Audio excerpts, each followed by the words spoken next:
सद्गुरु रामदासा जय जय रघुवीर समर्थ.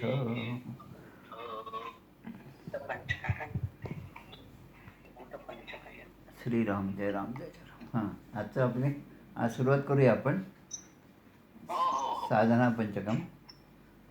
हां, काही ठिकाणी साधना पंचकमला साधन पंचकम असे लिहिले आणि काही ठिकाणी उपदेश पंचकम, म्हणजे हे तिन्ही नावं आहेत त्याला.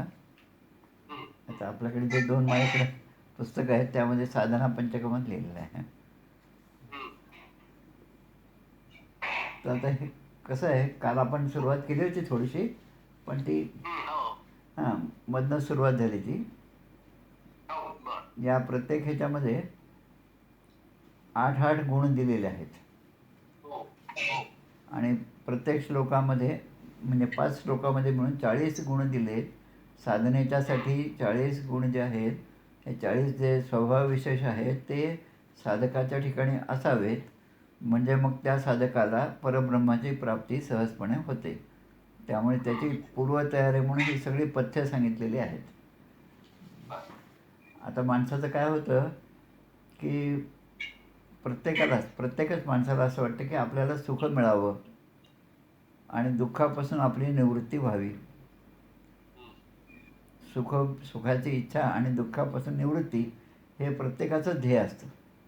प्रत्येकाला असं वाटतं की आपल्याला आनंद मिळावा आणि दुःख आपल्याला मिळू नये. आता याला एकच अपवाद आहे.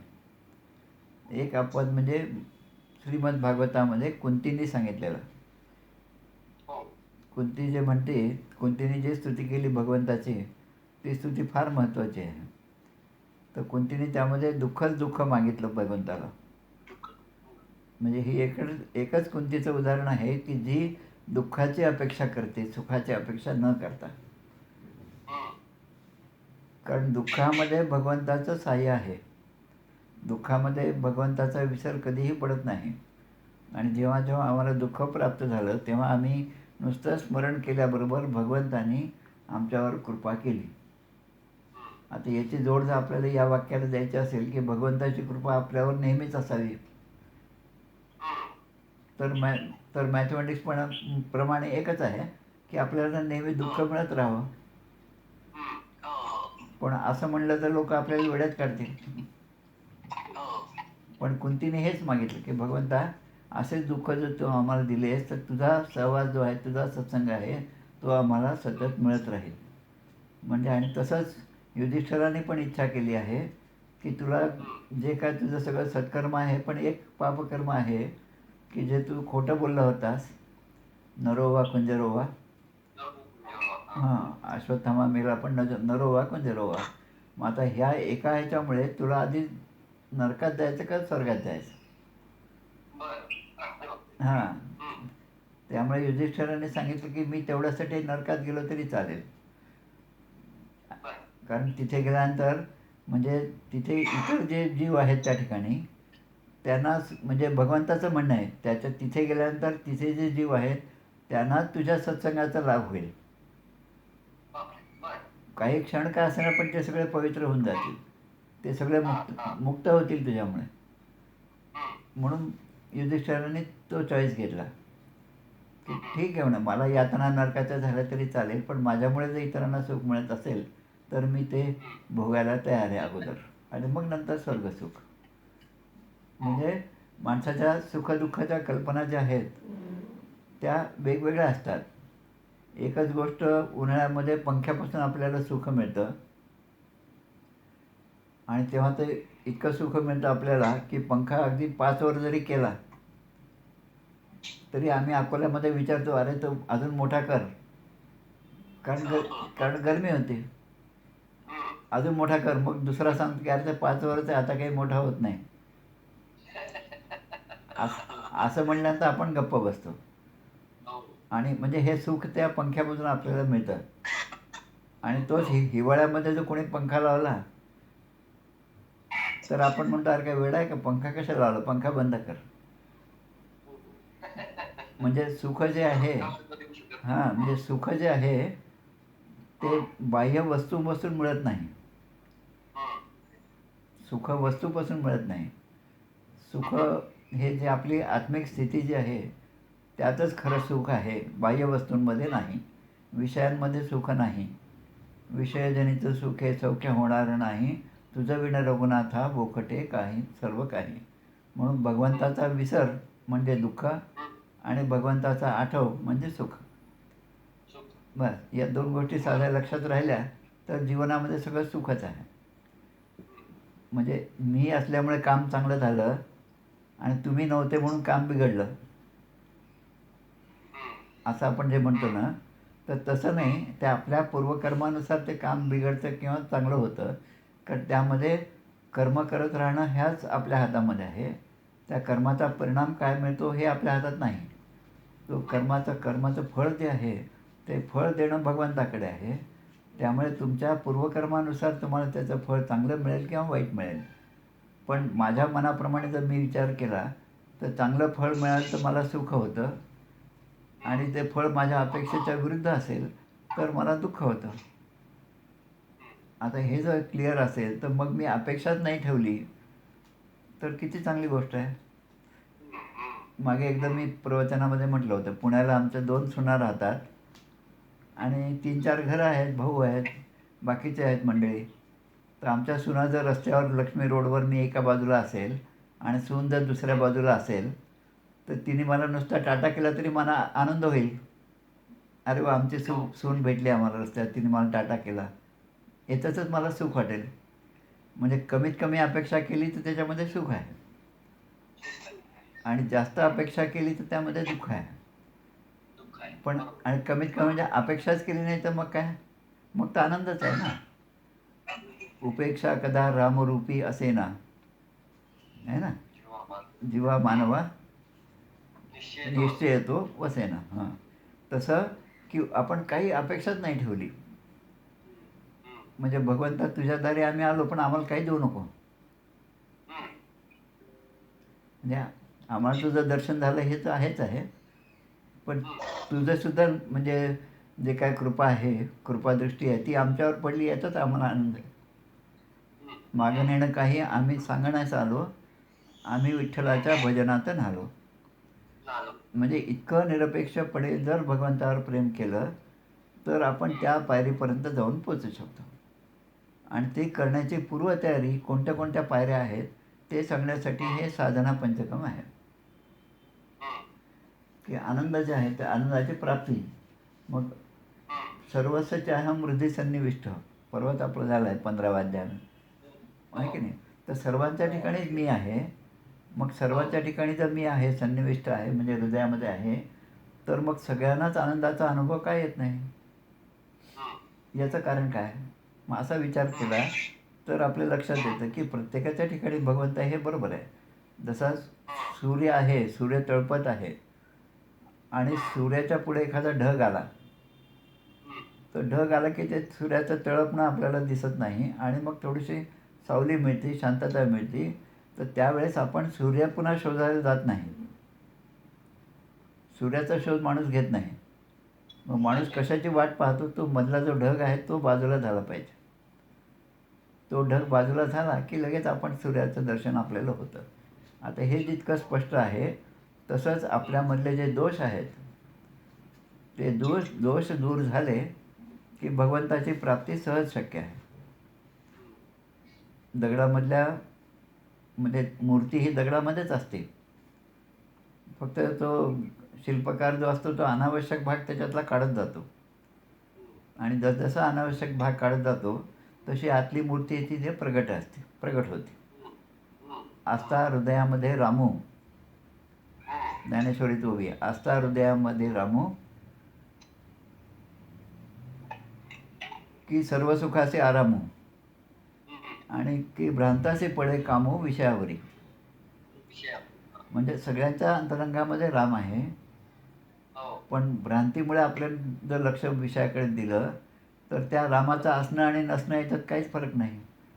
जसा त्या ढगापुढे ढग आहे सूर्यापुढे आलेला, तो दूर झाल्याशिवाय ते भगवंताचं दर्शन, त्या सूर्याचं दर्शन होणार नाही. तसं आपल्यामधले जे दोष आहेत तर ते दोषही 3 प्रकारचे आहेत. हा सगळा अध्यात्माचा भाग आहे. कारण आता हे शंकराचार्यांचं असल्यामुळे दासबोधासारखं तसं सोपं नाही. पण समजायला अवघड आहे. पण आपण प्रयत्न केला तर आपल्याला समजेल. तुझ्या दासबोधासी त्वा बोध व्हावे, असं म्हणून समर्थानच आपण विनंती करूया आणि आम्हाला ते तुम्ही समजावून सांगा. तर आपल्यातले दोष कोणते आहेत? तर मल, विक्षेप आणि आवरण. मल, विक्षेप आणि आवरण. आता हे अनावश्यक भाग आहेत, हे तिन्ही पण. ते जर आपण दूर केले तर त्या सूर्याचं दर्शन आपल्याला होईल, त्या परमात्म्याचं दर्शन आपल्याला होईल. म्हणून आपल्यातले हे 3 दोष जे आहेत ते 3 दोष आपले दूर झाले पाहिजेत. मल कोणतं? मलाचं ना? हां, बरोबर. हो, मल. आता मल म्हणजे काय आहे की माझ्यामध्ये असणारा राग आणि द्वेष हा एक माझ्यातला दोषच आहे ना. आता राग म्हणजे कसं? राग म्हणजे रागवल्यासारखं नाही. राग म्हणजे प्रेम.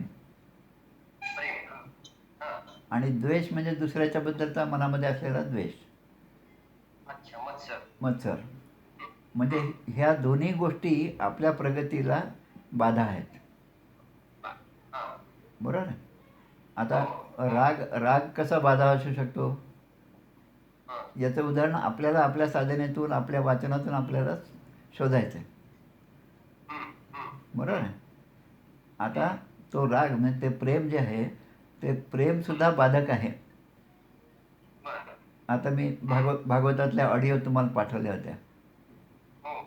त्याच्यामध्ये नारदांचं पूर्वचरित्र आहे.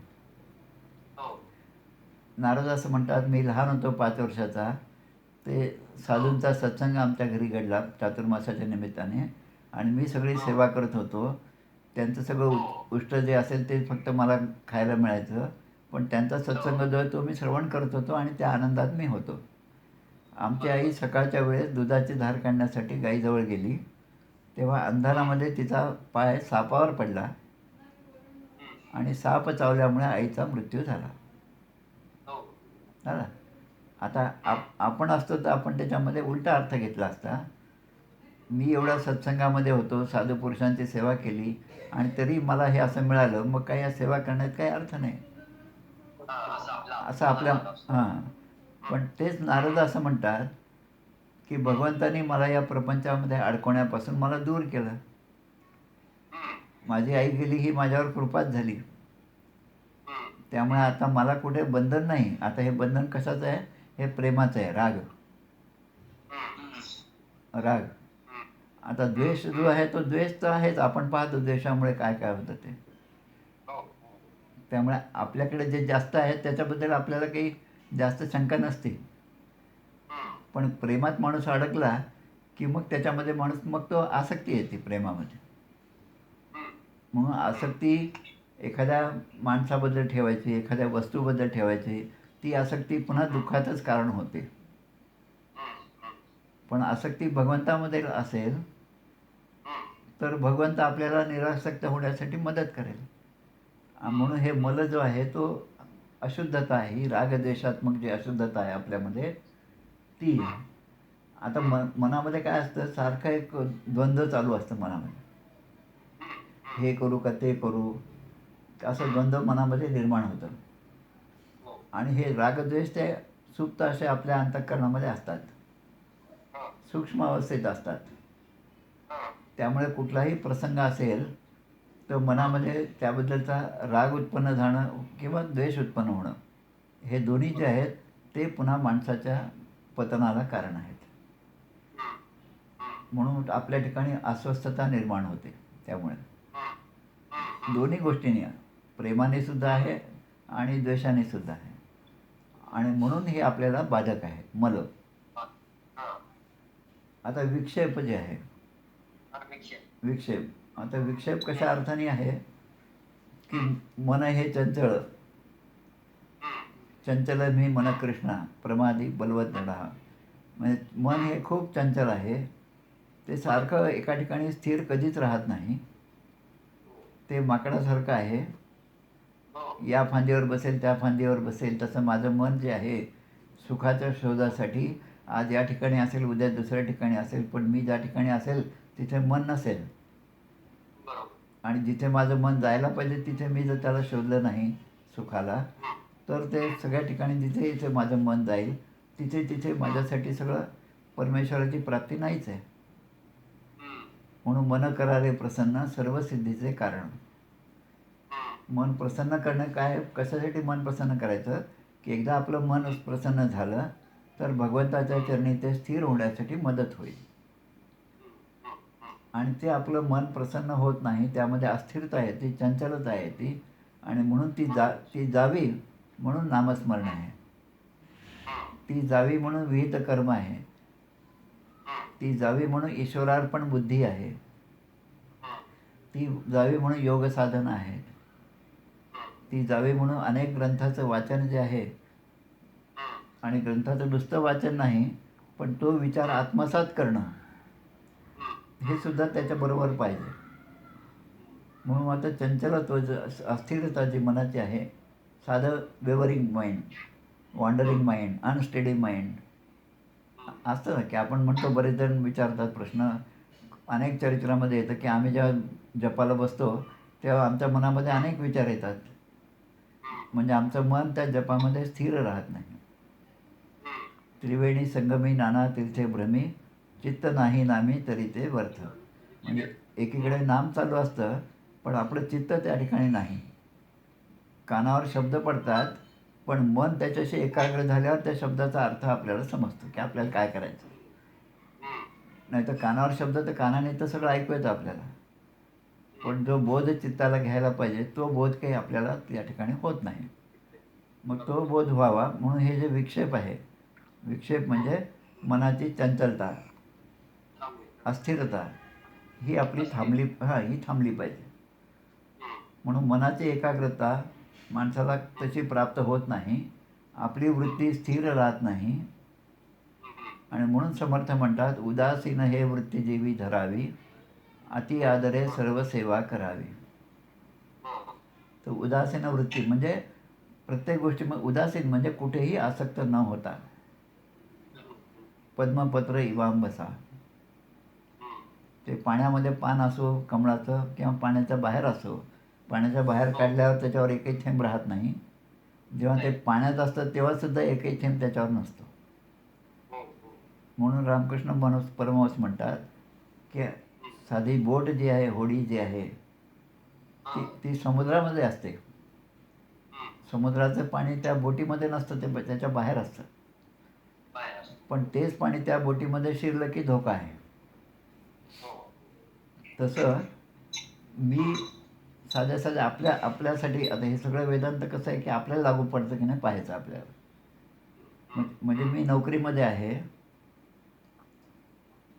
तोपर्यंत ठीक आहे, पण नोकरी माझ्यामध्ये असली की मग धोका आहे.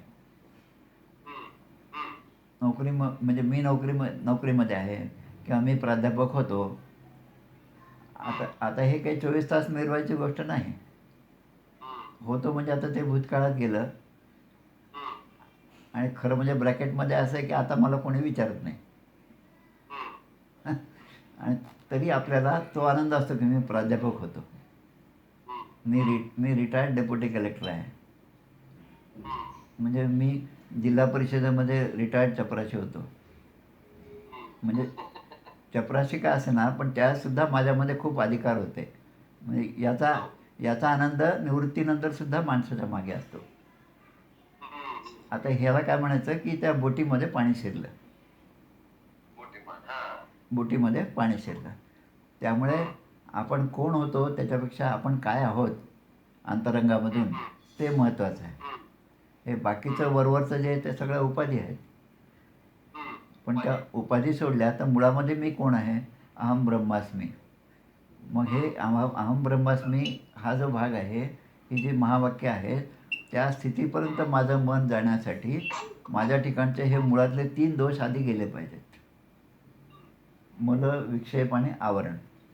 आता विक्षेप म्हणजे चंचलत्व मनाचं गेलं पाहिजे, की माझं मन स्थिर राहिलं पाहिजे.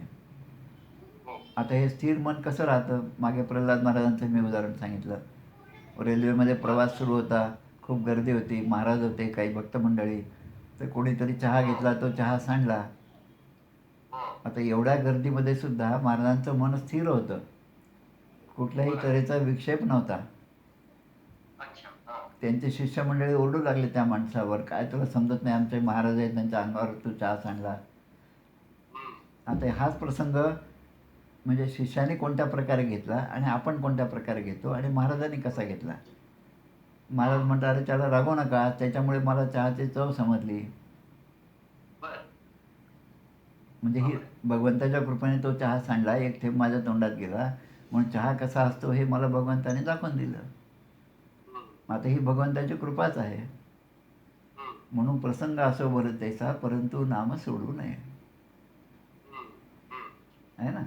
तर याला म्हणायचं, आता काय आपण का नाम सोडतो भलत्या प्रसंगामध्ये, कारण आपल्याला त्याच्यामध्ये मन स्थिर राहत नाही आपलं.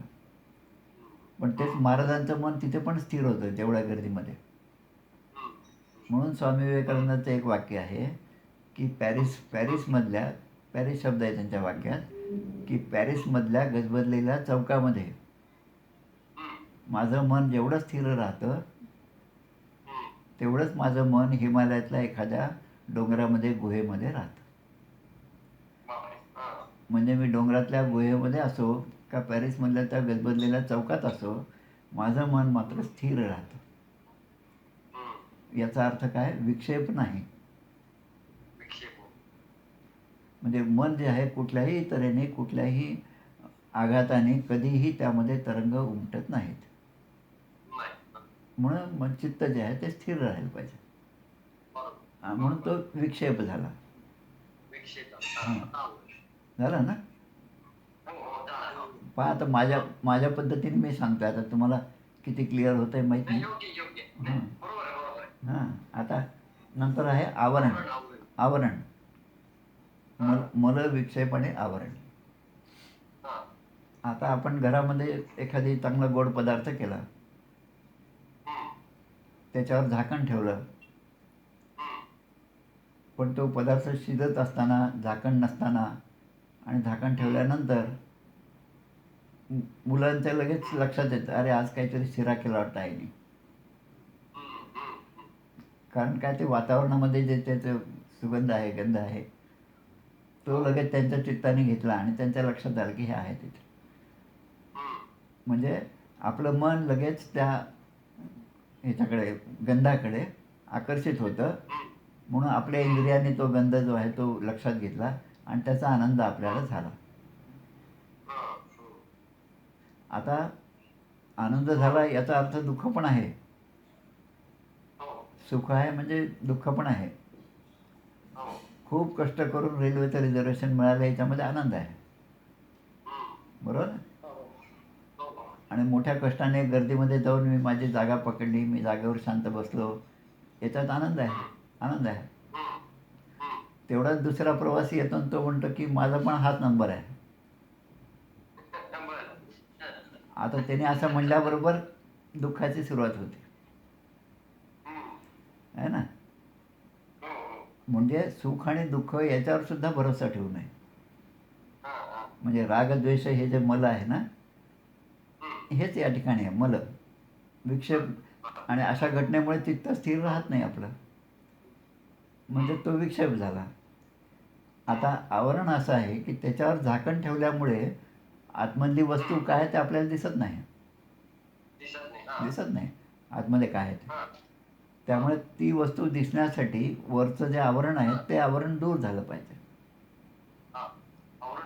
हां, आता पाणी जे असतं विहिरीमधलं पाणी, आतमध्ये खूप छान थंडगार स्वच्छ पाणी आहे, पण वर ते शेवाळं आहे, पूर्ण शेवाळं आहे. तर ते शेवाळं असल्यामुळे ते स्वच्छ पाणी आपल्या डोळ्याला दिसत नाही. हाताने आपण जेव्हा ते शेवाळं दूर करतो तेव्हा मग आतल्या स्वच्छ पाण्याचं आपल्याला दर्शन होतं, तो आनंद आपल्याला मिळतो. नदीमध्ये जेव्हा आपण स्नान करतो तेव्हा बहुतेक ठिकाणी स्नान केल्यावर आपण त्या ठिकाणी अर्घ्य देतो सूर्याला. आता ते अर्घ्य देण्यासाठी शुद्ध पाणी पाहिजे. आता नदीमध्ये हजारो माणसं स्नान करत असतात, त्यात आपणही असतो. पंढरपूरचा प्रसंग लक्षात घ्या. मग आता आपल्याला समोर येणारं पाणी शुद्ध कसं असेल.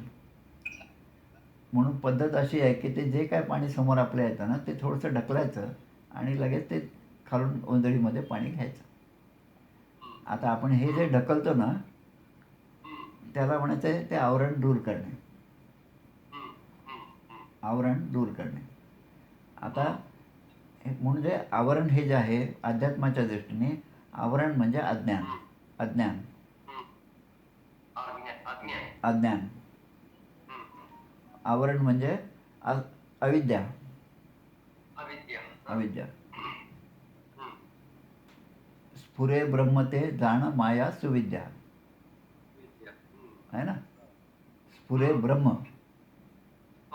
ज्या गोष्टीतून ब्रह्माचं स्फुरण होतं ते शुद्ध आहे ते. पण ज्याच्यामधनं प्रपंचाची आठवण होती, भगवंताचा विसर होतो, ती अविद्या आहे, ते अज्ञान आहे. म्हणून ते अज्ञान दूर करणं, त्या पाण्यावरचं शेवाळं दूर करणं, हे जसं आपण एखादी काठी घेऊन ते शेवाळं दूर करतो तसं सद्गुरूचा उपदेश, सद्गुरूंचा कृपाहस्त यामुळे आपल्यासमोर असणारं हे जे अज्ञान आहे ते अज्ञान सहजपणे दूर होतं. म्हणून अज्ञानतिमिरान्धस्य ज्ञानाञ्जनशलाकया चक्षुरुन्मीलन नेत्रम तस्मै श्री गुरुवे नमः. गुरुगीता. हां, आताच गुरुगीता वाचली महिनाभर. त्याचा परिणाम आहे ना. नाही तर मग काय, विद्या उदंड ते शिकला, प्रसंगमान चुकत्याची केला, तरी मग ते विद्येला कोण पुसे. आयुष्यभर वायरमनचं काम केलेलं असतात आणि एखाद्या दिवशी बातमी येते की वायरमन हा खांबावर चढून शॉक लागल्यामुळे त्याचा मृत्यू झाला. आता आयुष्यभर तेच काम केलं त्याने, पण त्या एका प्रसंगात एका क्षणामध्ये त्याचं थोडंसं चित्तदृष्टी तो होता हे ताळत नंतर कळायचे ना, त्याच्यामुळे त्याला शॉक बसला ना. आता त्यावेळेस आयुष्यभर आपण केलं त्याचा उपयोग काय झाला? काहीच नाही झाला. हां, तसं होऊ नये म्हणून अध्यात्म हे ज्या अविद्या जी आहे ती अविद्या नाश. पुन्हा ज्ञानेश्वरीमध्ये ओवी आहे, पण येथं अविद्यानाश हे स्थळ. येथं अविद्यानाश हे स्थळ. आमचे डॉक्टर देशमुख असं म्हणतात त्याला की अविद्या नाश करण्याचं स्थळ जे म्हणजे ते विद्यापीठ आहे. हां, पण खरे आज जे विद्यापीठ पाहतो त्याच्यामध्ये विद्या नसतेच, अविद्याच असते म्हणा. त्यामुळे ते काही नाश होत नाही त्याच्यामध्ये. म्हणजे लौकिक जे आपण शिकतो त्याच्यामध्ये अविद्येचा नाश होऊन विद्या प्राप्त होते असं नाही. त्याला रामकृष्ण परमहंस म्हणतात ते डाळ तांदूळ विकत घेण्याची विद्या आहे. डाळ तांदूळ म्हणजे फक्त पोट भरण्यापुरतं ती विद्या आहे. हां, आणि म्हणून समर्थ म्हणतात ऐक ज्ञानाचे लक्षण, ज्ञान म्हणजे आत्मज्ञान. पाहावे आपणाचे आपण या नाव ज्ञान. मग आता अशी स्थिती आपली होण्यासाठी आपल्या ठिकाणचे अविद्या अज्ञान जे आहे ते अज्ञान दूर झालं पाहिजे. आणि मग म्हणून आपण म्हणतो ते ओवी आहे समर्थांची, पंचसमासी मानपंचक. आधी ते करावे कर्म, कर्ममार्गे उपासना, उपासका सापडे ज्ञान, ज्ञाने मोक्षाचे पावणे. म्हणजे साध्या साध्या आपल्या कर्मातून मोक्षापर्यंत जाण्याची व्यवस्था आहे. आणि त्यासाठीच हे सगळे 40 गुण या ठिकाणी सांगितले साधना पंचकमध्ये. म्हणजे सगळ्यांमध्ये त्याच गोष्टी असतात, पण एकम सत विप्रा बहुधा वदंती वेगळ्या प्रकारे ते आपल्याला समजावून सांगितलेलं असतं. आणि ज्याला जे पेलेल, ज्याच्या बुद्धीला जे काही आपण आकलन होईल चांगल्या चांगल्या प्रकारे, त्या त्या ग्रंथाचे, त्या त्या ऋषीचे, त्या त्या साधूचे आपण अनुयायी होतो. कोणाला ज्ञानेश्वरीमध्ये खूप छान आनंद मिळतो, आपल्याला दासबोधात मिळतो, कोणाला तुकाराम गाथेमध्ये मिळतो, कोणाला असं वाटतं काहीच नको, हे काहीच नको, मी फक्त भगवंताची पूजा करेल. रामकृष्ण परमहंस भगवंताच्या पूजेशिवाय, कालीमातेच्या पूजेशिवाय दुसरं कामच नाही केलं. काल मी जो एक सिनेमा पाठवला होता तुम्हाला, हां, तो जरूर पहा बरं का. हां, पहा आता, तो 2-2.5 तासाचा आहे आता आता ही 16 तारीख जे येईल म्हणजे 15 ऑगस्टची रात्र, रात्री 1 वाजून 6 मिनिटांनी 10 मिनिटांनी रामकृष्ण परमहंसांनी देह ठेवला होता. 15 ऑगस्टच्या रात्री, म्हणजे 16 ऑगस्ट, तारीख 16 झाली होती ती. त्यामध्ये ते रामकृष्ण परमहंस आहेत, विवेकानंद आहेत, ते पहा, मुद्दाम पहा, एक अभ्यास म्हणून. पाहिला ना? वा वा, छान. आम्ही आम्ही अर्धा काल पाहिला, अर्धा आता उद्या पाहू. हां, वा वा. बरोबर. आणि नाही, ते आम्हालाही सिनेमा पाहायचे. हो ना, सिनेमा पाहायची खूप खूप हौस होती आम्हाला. हो ना, त्या काळातले बंगाली. आणि म्हणून सिनेमात ते एक गाणं मला खूप आठवतं. तू पास रहे या दूर रहे, नजरों में समाये रहते हो, इतना तो कोई बताए मुझे, क्या प्यार इसी को कहते हैं. आता आता हे गाणं सिनेमातलं आहे, पण त्या त्या गाण्याचा अर्थ केव्हा लागला, जेव्हा गोपीगीत, रासक्रीडा हे सगळं ऐकलं, वाचलं, तेव्हा मग लक्षात आली ही जी अवस्था आहे ही गोपींची अवस्था आहे. गोपी कृष्णाला म्हणतात, तू आमच्या जवळ असला तर तू आमच्या जवळ आहेसच, आणि तू जेव्हा दूर असतोस तेव्हा सुद्धा तू आमच्या जवळच असतोस. आणि म्हणून ईशावास्य उपनिषदामध्ये, गुरुगीतेमध्ये तो श्लोक आलेला आहे. भगवंत कसा आहे की तद्दूरे तद्वंतिके. भगवंत आपण विचार केला तर आपल्यापासून खूप दूर आहे, आणि विचार केला तर तो आपल्या आतच आहे. त्यामुळे तो दूर गेला किंवा तो आतमध्ये आहे किंवा जवळ आहे, दूर आणि जवळ ही भाषा लौकिकातली आहे. पण भगवंत सर्वव्यापी असल्यामुळे तो दूरही नसतो आणि आतही नसतो, तो सर्वत्र आहे. हां, पण हे मल, विक्षेपणे आवरण हे जे 3 आहेत, चित्ताची चंचलता, मनातला रागद्वेषाची अशुद्धता आणि अज्ञानाचं आवरण, या 3ही दोषांमुळे भगवंताचं अस्तित्व आहे हे आपल्या लक्षात येत नाही. आता हे साधे साधे उदाहरण असतात हे समजून घेण्यासाठी. परवा संध्याकाळची माझी संध्या झाली, आणि आता देवघरामधला लाईट जो होता, आमच्या देवघरामध्ये दार काचेच आहे. संध्या झाली, मग 8-8:30 वाजता मी आदितीला म्हटलं, आदिती आता ते देवाचं दार लावून घे म्हटलं, आता संध्याकाळची वेळ झाली, संध्या झाली, सगळं झालं, पण लाईट बंद करू नको, लाईट राहू दे म्हटलं. तर आदिती म्हणते, लाईट कशाला पाहिजे, हे सगळे इथे सगळं नॉन लिव्हिंग आयटम्स आहेत म्हणे. आहे ना, म्हणजे आपल्या अज्ञानाने तिथे नॉन लिव्हिंग आयटम्स आहेत. पण आपलं ज्ञान असेल तर की it is the only thing that is living, rest all are dead. बरोबर आहे. तो भगवंत एकटाच जिवंत आहे, बाकी आपण सगळे मेलेलेच आहोत. हा विचार कशाने येतो, हा ज्ञानाने येतो. मल, विक्षेप, आवरण हे दूर झाले तर हा विचार येतो. आणि अज्ञानाने कसा विचार येतो, अरे इथे कोणीच तर नाही, मग कशाला पंखा लावता. त्या भगवंताला आपण सगुण समजत नाही, म्हणून त्याच्यावर आपण हिवाळ्यामध्ये शाल टाकत नाही, थंडीमध्ये गरम पाण्याने स्नान घालत नाही, आहे ना.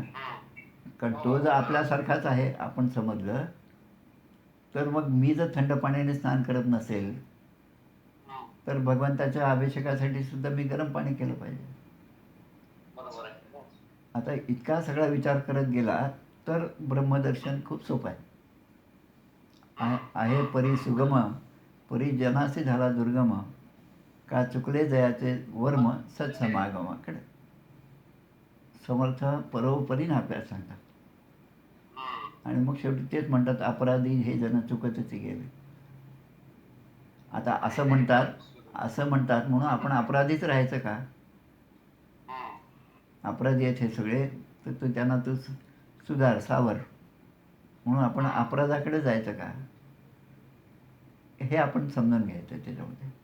म्हणून हे तिन्ही जे आहे मल, विक्षेप आणि आवरण, या तिघांचे दोष जे आहेत, तिघांच्या ठिकाणी हे आपल्या ठिकाणी असणारे दोष हे दूर झाले म्हणजे आपल्याला खऱ्या आनंदाची प्राप्ती होते.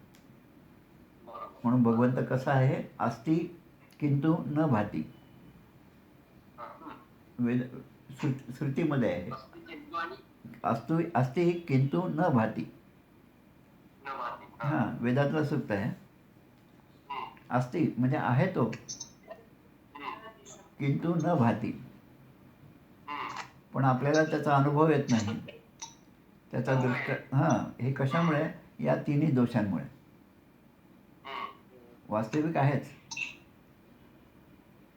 परिमी आहे जगज्जीवने निरंतर, समर्थ म्हणतात ना. ते एक मला त्या साताऱ्याला गेल्यावर सुचलं. मला इथून साताऱ्यापर्यंत जाणं खूप सोपं आहे, पण साताऱ्याहून सज्जनगडाला जाणं सगळ्यात अवघड काम आहे. आणि समर्थच म्हणतात परिमी आहे जगज्जीवने निरंतर. मग त्या साताऱ्याच्या स्टँडवर सज्जनगडची बस जिथे बोर्ड आहे तिथेच येईल याचा भरोसा नाही ना. परिमी आहे जगज्जीवने निरंतर, त्यामुळे ती बस त्या बस स्टँडवर कुठेही असेल आणि ते आपल्याला शोधावं लागेल. म्हणजे तेच कंडक्टर ड्रायव्हर आपल्याला सांगा, अरे तुमच्याच तर समर्थ म्हणतात परिमी आहे जगज्जीवने निरंतर. मग काय आम्ही इथेच बस लावायला पाहिजे असं थोडंच आहे. त्यामुळे एका विशिष्ट ठिकाणावर बस मिळाली असं कधीच झालं नाही साताऱ्यामध्ये. पण होत नाही. सगळ्यात आवडती हो, म्हणजे बरं साताऱ्याचं तर असं काही नाही, सगळीकडेच असं आहे. आता तिथे आपल्याला जास्त जाणवतं कारण ती दर्शनाची ओढ असते आणि इकडे उशीर होतो. बाकी काय, बाकी ठिकाणी तेच असतं. आणि म्हणून या ठिकाणी आता त्यांनी पूर्ण आता एक एक लक्षणं सांगितलं. आता हे आपलं जरा बॅकग्राऊंड झालं हे, कारण यासाठी आपण काय करावं लागतं आपल्याला त्याच्यासाठी. म्हणून आता मूळ प्रवेश आपल्या साधना पंचगमच्या श्लोकामध्ये आहे. तो मला वाटतं आता उद्या करूया आपण.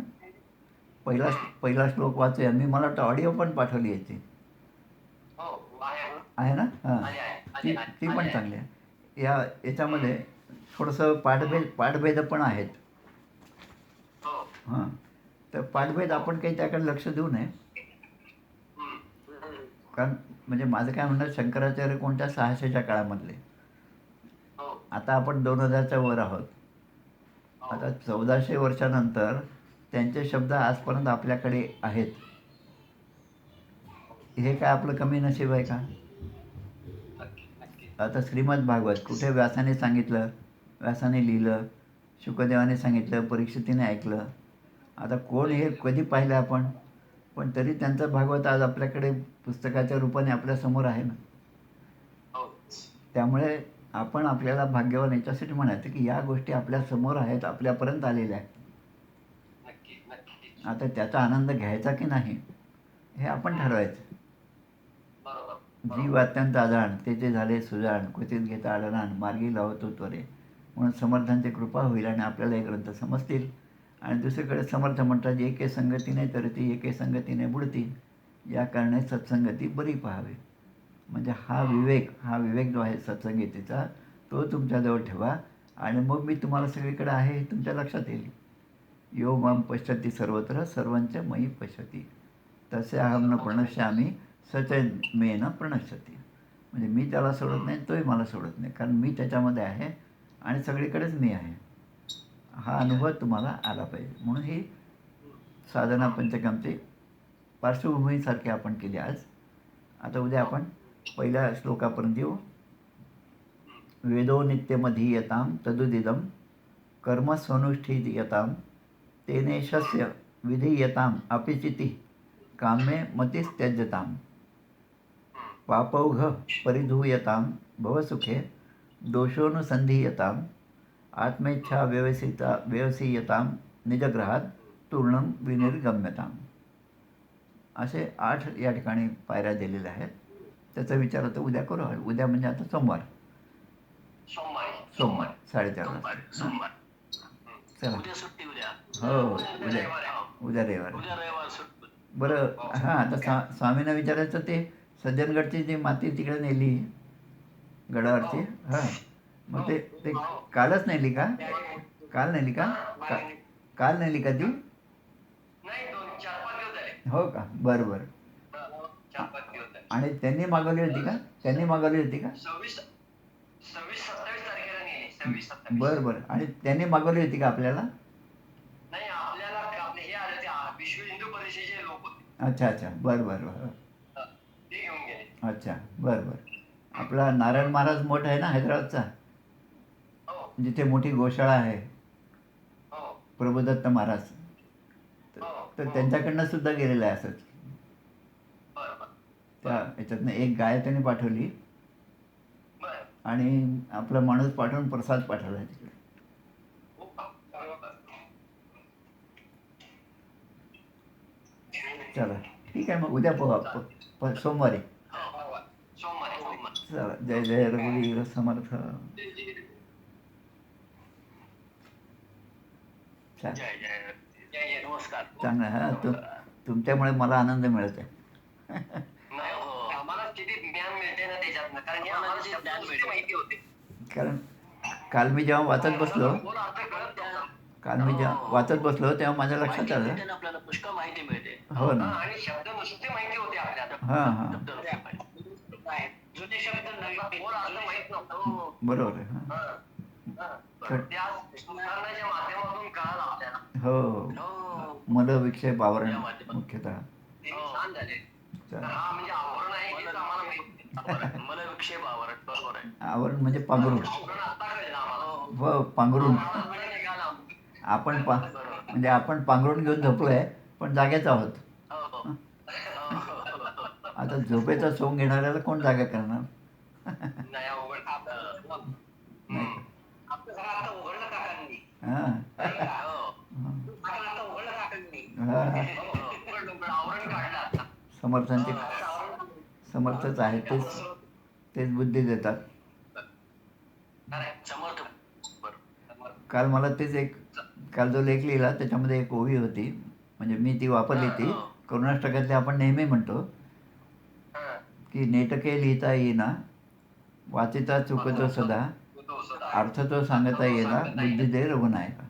म्हणजे ही जेव्हा ओवी लिहिली आणि ज्या संदर्भात मी लिहिली, समर्थ संप्रदायाची लक्षणं, 20 लक्षणं, पहिले ते लिहिणे, दुसरे ते वाचणे, तिसरे ते सांगणे, अर्थांतर, तर ते त्या दृष्टीने ही ओवी मी त्याच्यात टाकली. आणि मग लगेच मला आनंद झाला की अरे, आपण जे हा तिसरा लेख लिहितोय, की तिसरा गुण जो आहे तो याच्यामध्ये पहिले 2 गुण पण आले ना. नेटके लिहिता येईना, वाचिता म्हणजे लिहिणे आणि वाचणे, आणि अर्थ तो सांगता येईना, बुद्धी दे रघुनायका. म्हणजे याच्यामध्ये सुद्धा समर्थ संप्रदायाची लक्षणं आहेत. ते पण अज्ञान. एवढे बारकाईने अभ्यास केला पाहिजे. हो ना, हो ना. त्याच्यात हां, खूप आनंद आहे. चला ठीक आहे. चला, जय जय रघुवीर समर्थ. जय जय रघुवीर. जय श्रीराम. श्रीराम. जय श्रीराम. जय श्रीराम.